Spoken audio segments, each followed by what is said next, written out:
হাই everyone আজি আমি নগাঁৱৰ পৰা একেবাৰে যামগৈ একেবাৰে আমাক কোৱাৰ্টাৰ খালী কৰি দিলোঁ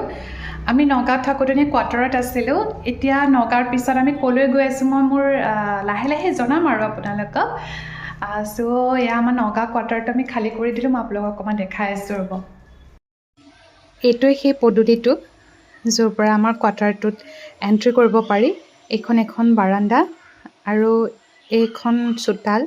এতিয়া গছৰ পাত ভৰ্তি হৈ আছে এনেই চাফাকৈ ৰখা হয় আৰু এইফালেদি মানে পিছফালে যাবগৈ পাৰি এইখন হৈছে আমাৰ মেইন গেটখন য'ত মোৰ বহুত স্মৃতি জড়িত হৈ আছে আৰু এটা বেডৰুম এইটো বেডৰুমতে আমি আগতে আছিলোঁ আৰু এইখন বিচনা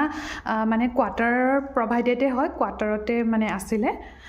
কিছুমান টেবুল চেবুল কোৱাৰ্টাৰতে আছিলে ইফালে বাথৰুম আছিলে এইবিলাক আমি পৰ্দা চৰ্দা চব খুলি দিলোঁ এইটো আছে মানে ইলিয়ানাৰ ৰুম এইবিলাক কোৱাৰ্টাৰ বহুত বছৰ পুৰণি মই শুনামতে এই কোৱাৰ্টাৰবিলাক ব্ৰিটিছৰ দিনৰে মানে ব্ৰিটিছৰ দিনৰে কোৱাৰ্টাৰ বনোৱা আছিলে অলপ ৰিপেয়াৰিং হৈছে নোহোৱা নহয় এই ফেনখন যে দেখালোঁ ফেনখনো ব্ৰিটিছৰ দিনৰ এই টেবুল চেবুলবিলাক পিছত বনাইছে আৰু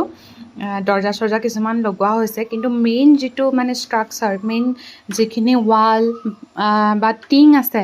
কোৱাৰ্টাৰটোৰ ওপৰত সেই গোটেইখিনি মানে ব্ৰিটিছৰ দিনৰে হয় এইটো আছিলে আমাৰ গেষ্ট ৰুম ইয়াতে গডৰেজ আছিলে এখন টেবুল এখন বিচনা আছিলে আৰু এইফালে বাথৰুম আছে সেইখিনি আমি যেনেকৈ কোৱাৰ্টাৰৰ পৰা আমাক দিছিলে তেনেকৈ আমি এৰি থৈ গৈছোঁ পৰ্দা চৰ্দা গোটেইখিনি আমাক কোৱাৰ্টাৰৰ পৰাই দিছিলে পৰ্দা আমি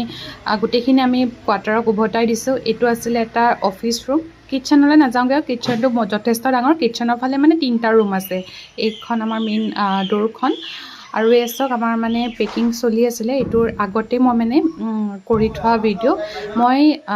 এয়া শ্বপিং কৰিব গৈছিলোঁ বেগ বহুত প্ৰয়োজন হৈছিলে ডাঙৰ বেগ কিনিছিলোঁগৈ আৰু ফাইনেলি মানে এয়া মই মাৰ্চৰ ষ্টাৰ্টিঙতে পঠাই দিছিলোঁ কমেও 10 তাৰিখমানৰ ভিতৰত মিনিমাম মোক যিখিনি বস্তুৰ প্ৰয়োজন আছিলে সেই বস্তুখিনিহে মই ৰাখিছিলোঁ এনেও আমি কোৱাৰ্টাৰত বিশেষ বস্তু ৰখাই নাছিলোঁ যিহেতু আমি কোৱাৰ্টাৰত থকা কোৱাৰ্টাৰৰ পৰা বহুত বস্তু দিয়া আছিলে অফিচৰ পৰা হাজবেণ্ডক মানে মিছ কৰি দিছিলে ইয়াতে বহুতখিনি মেমৰি থাকি গ'ল 2 years থাকিলোঁ আমি উপায় নাই যাবতো লাগিবই নহয় সেইকাৰণে আৰু সেইফালে আমি খেতি চেতি কৰিছিলোঁ ফাইনেলি আমাৰ বস্তুবিলাক গাড়ীত যিখিনি মানে এট প্ৰেজেণ্ট আমাৰ লগত আছিলে সেইখিনি ভৰালোঁ আৰু এতিয়া আমি ৰেডি হৈছোঁ মই এটা ইম'শ্যনেল মুমেণ্ট আহি পৰিছিলে কিয়নো মই 2 years থাকিলোঁ এইটো কোৱাৰ্টাৰত বহুত মোৰ বেয়া লাগিছিলে বহুতখিনি মেমৰি জড়িত হৈছে ইয়াৰ নগাঁৱৰ অফিচ ষ্টাফছ বা ইয়াৰ লোকেল কিছুমান মানুহৰ লগতো মোৰ এটি ভাল সম্পৰ্ক হৈছিলে নগাঁৱৰ পৰা বহুতখিনি মৰম